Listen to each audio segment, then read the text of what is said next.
ప్రభువైన యేసు క్రీస్తు యొక్క పరిశుద్ధ నామములో మీ అందరకు అమలాపురం హౌసింగ్ బోర్డు క్రీస్తు సంఘము మరియు కాకినాడ బాపూజీ నగర్ క్రీస్తు సంఘముల తరపున సత్య సువార్త అనే మా సువార్త కార్యక్రమాలకు స్వాగతం తెలియజేస్తున్నాను. ఇవాళ ధ్యానాంశం ఏంటంటే, మరణం యొక్క చెర నుండి నరుడు ఎలా విడిపించబడతాడు. మరణం యొక్క చెర నుండి నరుడు ఎలా విడిపింపబడతాడు. ధ్యానాంశం ప్రార్థన చేసుకుందాం. మమ్మల్ని మిక్కిలిగా ప్రేమించిన పరలోకమందున్న మా ప్రియ తండ్రి, నీ పరిశుద్ధ నామమునకు స్తోత్రములు స్తుతులు తెలియజేస్తున్నా తండ్రి. మరొక దినాన్ని మా జీవితంలో మాకు అనుగ్రహించి నిన్ను గణపరచడానికి స్తుతించడానికి, నీవు ఎంత గొప్ప దేవుడువో తండ్రి ప్రజల్లో ప్రచురపడటానికి నీవు నాకు ఇచ్చిన ఈ గొప్ప కృపకై నీకు స్తుతులు తెలియజేస్తూ, ఈ వాక్యం ఉన్న ప్రతి ఒక్కరూ కూడా మరణం యొక్క చెర నుండి ఎలా విడిపింపబడతారో తెలుసుకొని, ఆ మరణాన్ని జయించిన ప్రభువైన యేసు క్రీస్తుని దేవుని కుమారుడిగా అంగీకరించడానికి ఈ ప్రసంగం సహాయపడేలా చేయమని వినయపూర్వకముగా యేసు క్రీస్తు యొక్క పరిశుద్ధ నామములో ఈ ప్రార్థన చేయుచున్నాను తండ్రి, ఆమేన్. ధ్యానాంశం: మరణం యొక్క చెర నుండి నరుడు ఎలా విడిపింపబడతాడు. అంటే మానవుడు మరణం యొక్క చెర నుండి ఎలా విడిపింపబడతాడో ఇవాళ నేను మీకు తెలియజేస్తున్నాను. ఈ విశ్వం గురించి మీరు ఒకసారి ఆలోచించండి. మన చుట్టూ ఉన్న ఈ విశ్వం యొక్క పరిమాణంతో గనక మానవుడు పోల్చబడితే నరుడు బహువల్పుడు. గమనించండి, ఇప్పుడు మన ఇంత 6 అడుగుల మనుషులు, 5'6", 5'7", 5'8" మనుషులు ఉంటాం. మనతో పోల్చుకుంటే చీమ ఎంత? మనం ఎంత ఉన్నాం? మనం ఎంత బరువు ఉన్నాం? ఎంత ఎత్తు ఉన్నాం? చీమ ఎంత ఉంటుంది? మన దృష్టిలో చీమ అత్యల్పం. అది మనం కుట్టిన వెంటనే ఇలాగ నొక్కి చంపేస్తాం మనం. దాని పరిమాణం చాలా చిన్నది మన పరిమాణంతో పోల్చుకున్నట్లయితే. అలాగనే ఈ విశ్వం యొక్క పరిమాణంతో పోల్చుకుంటే, ఉదాహరణ సూర్యుడు ఉన్నాడు. ఆ సూర్యుడు భూమి కంటే పెద్ద గ్రహం అని చెప్పి సైన్స్ మనకు తెలియజేస్తుందండి. ఈ భూమి మీద 800 కోట్ల పైగా నివసిస్తున్నారు అని, ఇంకా చాలా ఖాళీ ప్రాంతాలు ఉన్నాయి, సముద్రం ఉంది. అలాగనే ఒక సూర్యునితో ఒక చంద్రునితో పోల్చుకుంటే నువ్వెంత? ఈ విశ్వంలో సూర్యుడు ఒక భాగము, చంద్రుడు ఒక భాగము, భూమి ఒక భాగము. కనుక ఈ విశ్వంతో కనుక నరుడు కనుక పోల్చినట్లయితే మనం అత్యల్పం. మనకంటే విశ్వమే పెద్దది. మనకంటే విశ్వంలో ఉన్నవే పెద్దగా కనబడుతున్నాయి మనకి. విశ్వంలో నరుని విలువను వాని పరిమాణాన్ని బట్టి తీర్మానిస్తే, ఇప్పుడు చూడండి, నరుని యొక్క విలువ, ఇప్పుడు నీ విలువ ఎంత? సూర్యుని విలువ ఎంత? భూమి విలువ ఎంత? చంద్రుని విలువ ఎంత? కనుక నరుని విలువను, విశ్వంలో నరుని విలువను వాని పరిమాణాన్ని బట్టి తీర్మానిస్తే వాడు ఏపాటు వాడు. అందుకే మాట్లాడుతున్నాడు. కీర్తన గ్రంథం 8వ అధ్యాయము 4 నుంచి 6 వచనాలు చూసినట్లయితే ఇక్కడ ఈ భక్తుడు మాట్లాడుతున్నాడు. నీవు మనుష్యుని జ్ఞాపకము చేసుకొనుటకు వాడేపాటివాడు. ఈ మహావిశ్వంతో పోలిస్తే నేను మానవుని జ్ఞాపకం చేసుకోవడానికి వాడు ఏ మాత్రపు వాడు, ఎంత మాత్రపు వాడు అని అడుగుతున్నాడు. నిజమే కదా? సూర్యునితో పోల్చుకుంటే మనం ఎంత, చంద్రునితో పోల్చుకుంటే మనం ఎంత, ఈ భూగోళంతో పోల్చుకుంటే మనం ఎంత అని మాట్లాడుతూ, నీవు నరపుత్రుని దర్శించుటకు వాడు ఏపాటివాడు? ఒక భక్తుడు మాట్లాడుతున్నాడు దేవునితోను. దేవుని కంటే వానిని కొంచెము తక్కువ వానిగా చేస్తున్నావు అని మాట్లాడుతున్నాడండి. ఇవాళ దేవుడు మనల్ని ఆయన కంటే, ఈ విశ్వాన్ని నిర్మించిన ఆయన కంటే మనం జ్ఞానములో కానీ అన్ని విషయాల్లోనూ కూడా దేవుడు ఆయన కంటే మనల్ని తక్కువ వానిగా చేసి ఉన్నాడు.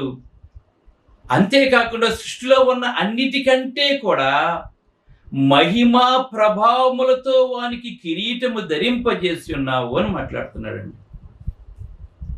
ఈవేళ ఈ విశ్వంతో పోల్చుకున్నట్లయితే మనం అత్యల్పం కావచ్చు, కానీ ఈ విశ్వంలో మనం ప్రత్యేకమైనటువంటి వాళ్ళం. మనం ఈ విశ్వంలో దేనికి దేవుని పోలిక, దేవుని స్వరూపము లేదు, దేవునిలా ఆలోచించే గుణము లేదు, దేవునిలా సృజించే గుణము కూడా దేనికి లేదండి ఈ లోకంలో.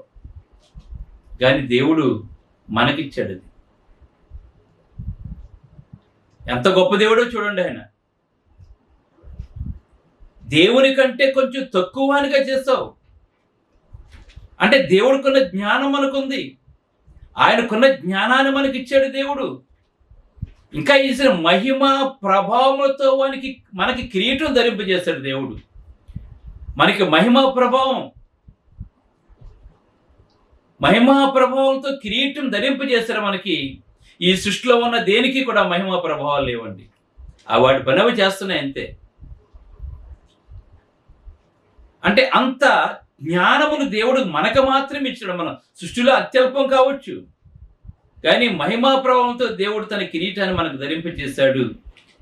దేవుని యొక్క జ్ఞానంతో నింపాడు. ఆయన కంటే తక్కువ వానిగా మనల్ని చేశాడండి దేవుడు. అలాగనే దేవుని చేతి పనులన్నిటి మీదను మనకు అధికారం ఇచ్చాడు దేవుడు అండి. దేవుడు ఏమైతే చేశాడో, ఈ సృష్టిలో ఎంతైతే ఉందో, ఈ విశ్వంలో ఏమేమైతే ఉన్నాయో వాటన్నిటి మీద కలగజేసిన దేవుడికే కాకుండా మనకు కూడా దేవుడి చేతి పనులన్నిటి మీద కూడా మనకి దేవుడు అధికారాన్ని మనకి ఇచ్చాడండి. మనకి ఇంకా హెబ్రీయులకు రాసిన పత్రిక 2వ అధ్యాయం 8వ వచనం చూసినట్లయితే, సమస్తమును వానికి లోపరిచినప్పుడు వానికి లోపరచకుండా దేనిని విడిచిపెట్టలేదని చెప్తున్నాడండి ఇక్కడ. అంటే ఈ లోకంలో ప్రతిదాన్ని మనకు లోపరిచాడు దేవుడు. ప్రతిదాన్ని కూడా లోపరిచాడు. ఒక జంతువు మానవుడికి లోబడవలసిందే, ఒక సర్పం మానవుడికి లోబడవలసిందే. ఈ సృష్టిలో సకల చరాచర జాతులన్నీ కూడా మనకు లోబడవలసిందే. మానవునికి లోబడినటువంటిది ఏది కూడా లేదండి. అంత అధికారాన్ని దేవుడు మనకు అనుగ్రహించాడు. మనకి సముద్రం ఎంత పెద్ద అయినా సరే అది మనకు లోబడవలసిందే. గ్రహాలు ఎంత పెద్దవైనా సరే మనకు లోబడవలసిందే. అందుకే ఆదాము కాలము మొదలుకొని క్రమముగా ప్రతి జంతువును స్వాధీనపరుచుకున్నాడండి.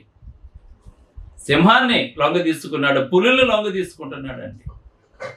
ఇప్పుడు మనకు సర్కస్సులు లేవు. ఒకప్పుడు సర్కస్సులు ఉండి ఆ సర్కస్సులు చూస్తే సింహం ఆ రింగులోకి వెళ్ళమంటే వెళ్ళేది, అగ్గిలోంచి దూకమంటే దూకేది. ఈవేళ మనం చూస్తున్నాం పావులు, అతను అవట్లు ఆట ఆడిస్తున్నాడు. అవి ఏం చెప్తే అవే చేస్తూ ఉంటాయి. లోబడుతున్నాడు దేవుడు. ఆదాము కాలం మొదలుకొని క్రమముగా ప్రతి జంతువును స్వాధీనపరుచుకున్నాడు. సముద్రాన్ని స్వాధీనపరుచుకున్నాడు. చూడండి, సముద్రం ఉంది, దాని కింద మణులు ఉన్నాయంటున్నాడు, మాణిక్యాలు ఉన్నాయంటున్నాడు, బంగారం ఉన్నదంటున్నాడు, పెట్రోల్ ఉందని చెప్పి అంటున్నాడు. ఇంకా అందులో ఏమైతే ఉన్నాయో అవన్నీ కూడా పైకి లాక్కొచ్చేస్తున్నాడు మానవుడు. గమనించండి, ఈ జ్ఞానం ఎక్కడది? ఈ సముద్రంలో ఇన్ని నిక్షేపాలు ఉన్న సంగతి అతనికి ఎలా తెలిసింది? ఈ పెట్రోలు అలా ప్రవహిస్తుంది, దాన్ని బయటకు తీసుకొస్తే అది ఇంధనంగా ఉపయోగపడుతుందని ఎవరు చెప్పారు ఈ నరుడికి? వాటిని ఎలా తవ్వి బయటకు లాక్కొస్తున్నాడు ఈవేళ? మనం యూటిలైజ్ చేస్తున్నటువంటి పెట్రోల్ ఎక్కడి నుంచి వస్తుంది? అది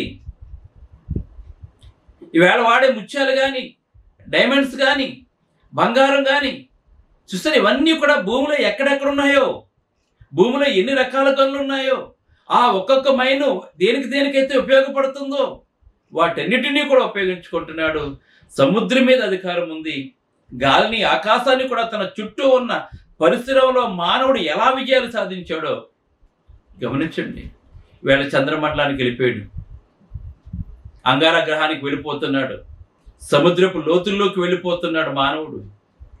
గాలిని తుఫాన్ వస్తుందని చెప్పి ముందుగా హెచ్చరిక చేసేస్తున్నాడండి మానవుడి. వేళ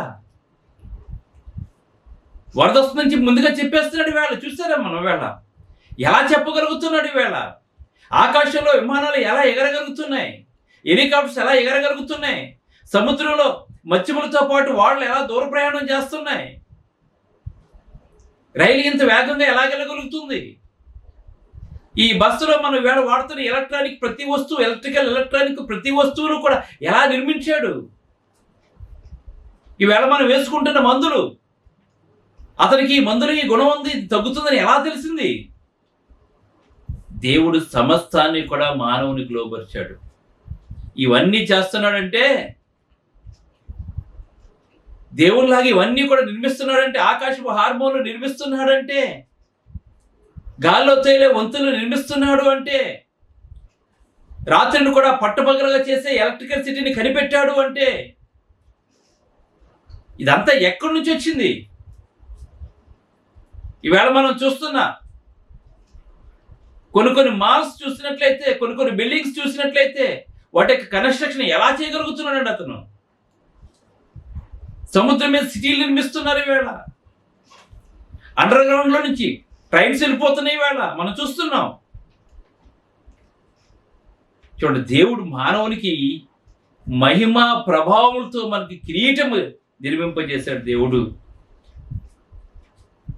ఈవేళ ఇన్ని చేసినా కూడా ఇంకా ఒకటి మిగిలిపోయిందండి, చేయలేనిది ఒకటి ఉందండి. ఏంటంటే, తన చుట్టూ ఉన్న పరిసరంలో మానవుడు ఎన్ని విజయాలు సాధించాడంటే, సందేహించే జనులకు కూడా ఇవి చేయలేము, అది చేయలేమని చెప్పజాలనంత సాధించాడండి. వాడు దేన్నైనా సరే మనం చేయగలం అని చెప్పి. అయితే ఈవేళ క్లోనింగ్ పేరు చెప్పి ఒక గొర్రెలోని క్రోమోజోమ్ తీసుకుని సేమ్ అదే విధంగా క్లోనింగ్ ద్వారా అదే విధంగా దాన్ని ఒక గొర్రెను సృజించడం జరిగిందండి. సేమ్ యాజిటీ ఎలా ఉంటుంది, మానవుని కూడా క్లోనింగ్ చేసి తీసుకొచ్చారండి. దాన్ని బట్టి కానీ పర్మిషన్ ఇవ్వట్లేదు గవర్నమెంట్. 310 మందిని చేర్చిన క్లోనింగ్ చేసినట్లయితే. అయితే మానవ పురోభివృద్ధి ఎంత జరిగినా కూడా, నువ్వు ఆకాశంలో ఎగురుతూ ఉన్నా, భూమి కింద ఏముందో కనిపెడుతూ ఉన్నా కూడా, అత్యంత వేగవంతమైన బుల్లెట్ ట్రైన్స్ నిర్మిస్తున్నా కూడా, గంటలో ప్రయాణం చేసే విమానాలను కనిపెడుతూ ఉన్నా కూడా, మానవుడు ఎంత పురోభివృద్ధి ఎంత జరిగినా, ఆదాము నుండి ప్రభువైన యేసు అవతరించే వరకు, ఆదాము నుండి ప్రభువైన యేసుక్రీస్తు అవతరించే వరకు జయింపబడిన శత్రువు ఒకటి మిగిలిపోయాడండి. జయింపబడిన శత్రువు ఒకటి మిగిలిపోయాడండి. అదే మరణం. అదే మరణం అండి. ఎంత టెక్నాలజీ డెవలప్ అయినా కూడా, మంచి మందులు కనిబట్టి కొద్దిసేపు ప్రాణాన్ని పోస్ట్ పోన్ చేయగలమేమో, కొన్ని సంవత్సరాల ప్రాణాన్ని పోస్ట్ పోన్ చేయగలమేమో, కానీ మరణం నుండి ఏ మనిషిని కూడా నువ్వు ఆపలేవు. ఎవడైనా సరే చనిపోవలసిందండి. జయింపబడిన శత్రువు ఒకడు మిగిలిపోయాడు. అదేంటంటే మరణం. యేసుప్రభు వచ్చే వరకు కూడా దాన్ని ఎవడో కూడా జయించలేకపోయాడు దాన్ని. అయితే 2 మనుషులు మినహాయింపబడ్డాడు మరణం నుంచి అధిగమించినటువంటి వాడు. ఆదికాండం 5వ అధ్యాయం 24వ వచనం, 2వ రాజుల గ్రంథం 2వ అధ్యాయం 11వ వచనం.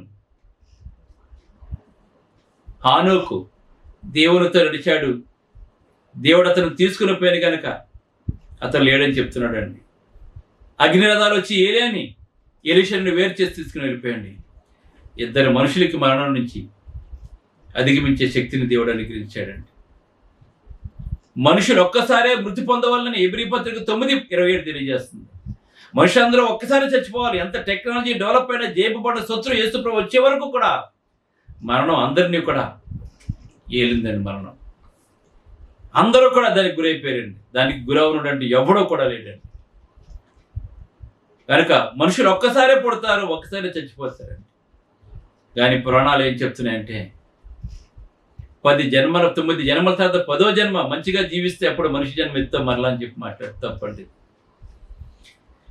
మనిషి చనిపోయిన తర్వాత నువ్వు వేదనకరమైన స్థలంలోకి వెళ్ళాలి, నెమ్మదికరమైన స్థలంలోకి వెళ్ళాలి. నీవు ఎక్కడ నువ్వు పిండాలు పెట్టినా, ఇంకోటి పెట్టినా, శాంతి చేసినా, ఏం చేసినా కూడా వర్కౌట్ అవుతుంది. ఇక్కడ తను చేసిన కీళ్ళు తన వెనకలు వస్తుంటాయి. ఇది ప్రతి ఒక్కరూ తెలుసుకోవాలండి. ఇవాళ క్రైస్తవ్యం ప్రపంచం అంతా వ్యాపింపబడిపోతుంది. దీన్ని నిర్మూలన చేయాలనుకున్నావంటే ఒక పాపిని నిత్య జీవానికి వెళ్లకుండా నిత్య నరకానికి నడిపిస్తున్నవాడు నీవు. శాశ్వత కాలము యుగాల్లో కూడా దుఃఖము చేత, బాధ చేత, వేదన చేత పీడింపబట్టానికి నువ్వు మనుషులను ఆటంకపరుస్తున్నావు సంగతి ప్రతి ఒక్కరూ తెలుసుకోవాలి. ఒకసారే పడతారు, ఒకసారే పోతారండి అంతే. చనిపోయిన తర్వాత ఎన్నో కర్మకాండలు చేసినా కూడా పున్నామ నరకం నుంచి తప్పించేవాడు కొడుకు ఉండాలి. తల కొరుగు పెట్టకపోతే పున్నామ నరకం నుంచి తప్పించబడ్డని చెప్పి ఇవన్నీ కూడా ట్రాష్. ఒకసారే పుడతాడు. వాడు చేసిన క్రియలు మంచివైతే, వాడు భూమి మీద ప్రభువైన యేసుక్రీస్తును అంగీకరించినట్లయితే, దేవుని చిత్తానికి లోబడినట్లయితే, యేసుక్రీస్తు యొక్క రక్తంలో తన పాపలు కడుక్కున్నట్లయితే నిత్య జీవానికి వెళ్తాడు, నెమ్మదిగా ఉంటాడు, జీవితానికి ఒక సార్థకత అతనికి ఉంటుందండి. లేదంటే నిత్య వేదనకరమైన స్థలంలోకి వెళ్ళిపోతాడు. ఆ వేదనకరమైన స్థలంలో తప్పించడానికి వేళ మీద రక్షణ సువార్తను ప్రకటిస్తున్నాం. సిలువను గూర్చిన వార్త నశించిన వారికి, వెలుతనముగా రక్షించబడుతున్న వారికి దేవుని శక్తి. ఈవేళ ప్రపంచం అంతా కూడా క్రైస్తవం వ్యాపించిందంటే అది దేవుని యొక్క శక్తి. అయితే మనుషులు ఒకసారి పుడతారు, ఒకసారి చనిపోతారు. విశ్వసించే మనుషులకు తప్ప, గమనించండి, యేసుక్రీస్తునందు విశ్వసించే మనుషులకు తప్ప మరణం యొక్క నిశ్చేత విషాద వస్త్రాన్ని వదిలిపోయిందండి. నువ్వు ప్రభువైన యేసుక్రీస్తుని కనుక నమ్ముకున్నావా, ఆయన వెంబడించావా, దేవుడు సరత్తు మెచ్చి సంపాది తన సంఘంలో నీవు ఉన్నావా, ఆత్మతో సత్యంతో నీవు ఆరాధిస్తున్నావా, నువ్వు తప్పకుండా మరణాన్ని చేస్తావు. మరణం నేను ఏమీ చేయలేదండి. అది మన ప్రభువైన యేసుక్రీస్తు ద్వారా. అందుకే మన యొక్క చెర నుండి ఎలా విడిపింపబడతాడు? యేసుక్రీస్తు నమ్ముకుంటే విడిపింపబడతాడు. ఆయన రక్తంలో నీ పాపలు కడుక్కుంటే విడిపింపబడతావు. బాక్సు అనే పునర్జన్మ సంబంధం ద్వారా నువ్వు విడిపించబడతావు. చనిపోయే వరకు ప్రభుత్వం నడవటం ద్వారా నువ్వు దాని నుంచి విడిపింపబడతావు. లేదంటే ఆ మరణానికి నువ్వు గురైపోతుంటావు. దేవుడు తెలియచేస్తున్నాడు. అందుకే విశ్వసించే మనుషులకు తప్ప మరణం యొక్క నిశ్చేత విషాద వస్త్రాన్ని వదిలి వెళ్ళింది. జనులు మరణం యొక్క భయము చేత దాస్యమునకు లోబడి ఉన్నారు. ఇప్పుడు 2:15 తెలియజేస్తున్నాడు. ఇప్పుడు 2:15 చెప్తున్నాడు, మరణం యొక్క నిశ్చేత ఇక్కడ తెలియజేస్తున్నాడు. జనులు మరణం యొక్క భయము చేత దాస్యమునకు లోబడి ఉన్నారండి వేళ. అందుకే మరణం అంటే భయపడిపోతుంటారండి. చచ్చిపోకూడదని చెప్పి అనుకుంటారు. ఎందుకంటే వాళ్ళ ప్రభువులో లేరు కనుక ప్రభువులో ఉన్నవారు మరణానికి ఎదురెళ్తారు. మరణిస్తే ప్రభుతో జీవించొచ్చు అనుకుంటారు. అందుకే పౌలు మాట్లాడుతున్నాడు, నా మటుకైతే బ్రతుకుడు క్రీస్తే, చావు అయితే లాభం అన్నాడు. చావు క్రైస్తవులు ప్రభువును విశ్వసించినటువంటి వారు, ప్రభువుతో నడిచినటువంటి వారు, ఆత్మతో సత్యముతో ఆరాధించినటువంటి వారు, ప్రార్థనేందును, వాక్యమందును, సహవాసమందును రొట్టె విచ్చి ఎడతెక్క జీవించినటువంటి వారు చావును లాభంగా ఎన్నుకోండి. ఎందుకంటే పరిశుద్ధులతో నెమ్మది కలిగి జీవిస్తారు. ఇక్కడున్న బాధలు కానీ, వేదన కానీ, శోధన కానీ, ఈ కుళ్ళు కుతంత్రాలు కానీ అక్కడ ఏమీ ఉండవండి. నిత్య సంతోషంగా ఉండే చోటండి అది. ఆకలి దప్పులు లేని చోటండి అది. ఎంత గొప్ప అదృష్టాన్ని దేవుడు మనకు అనిపిస్తున్నాడు చూడండి. ఆ గొప్ప అదృష్టాన్ని మనకి ఇవ్వటానికే దేవుడు శరీరధారికి ఈ లోకంలోకి వచ్చాడండి ఆయన. ఇది ప్రతి ఒక్కరూ తెలుసుకోవాలండి. అయితే కొత్త నిబంధనలోను పాత నిబంధనలోను మొదటి రాజుల గ్రంథం 17:21-22, మొదటి రాజుల గ్రంథం 17:21-22, రెండవ రాజుల గ్రంథం 4:35, రెండవ రాజుల గ్రంథం 13:21 చూసినట్లయితే ఇక్కడ ఎలీషా, ఏలియాలు చనిపోయిన వారిని బ్రతికించారు. అయితే తర్వాత మళ్ళీ వాళ్ళు చనిపోయారు. వాడు స్థిరమైన నిరీక్షణ ప్రసాదించలేకపోయినవి. ఎందుకంటే బ్రతికింపడ ప్రతి ఒక్కరూ మళ్ళా తిరిగి చనిపోవడం జరిగిందండి. లాజరుని కూడా బ్రతికించాడు, యేసు కూడా తిరిగి మళ్ళీ చనిపోయాడండి. యోహాను సువార్త 11వ అధ్యాయం చూసినట్లయితే మరణం ఇంకా ప్రభుత్వం చేస్తుంది. నరుల దేహాలు కుళ్ళిపోతున్నాయి, క్షయితను చూశాయి. నరుల దేహాలు క్షయితను చూశాయి. మరణం యొక్క చర్ణుడు నరుడు ఎలా విడిపించబడతాడు? సమస్తమును దేవుడు నరునికి లోపరిచించాడా? మానవ అధికారాన్ని మినహాయింపు మహా గొప్ప భీకరమైనది ఏదైనా ఉందా అంటే దేవుని యొక్క జ్ఞానం ఏమైందంటే మరణించడం ద్వారా మరణాన్ని నశింపజేయాలనేది పరలోకపు తండ్రి జ్ఞానం అయిందండి. ఈ మరణాన్ని ఎలా అధిగమించాలంటే, ఈ మరణం యొక్క చర్ణుడి నడు విడిపించబడాలంటే మరణించడం ద్వారా మరణాన్ని నశింపజేయాలనేది దేవుని యొక్క జ్ఞానమై ఉన్నదండి.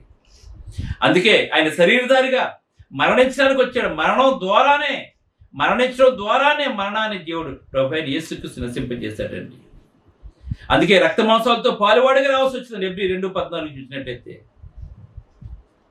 ఆ రక్త మాంసాల నుంచి మరణం నుంచి మనం విడిపించడానికి ఆయన కూడా రక్త మాంసాలు గలవాడే రావాల్సి వచ్చిందండి ఈ లోకంలోకి.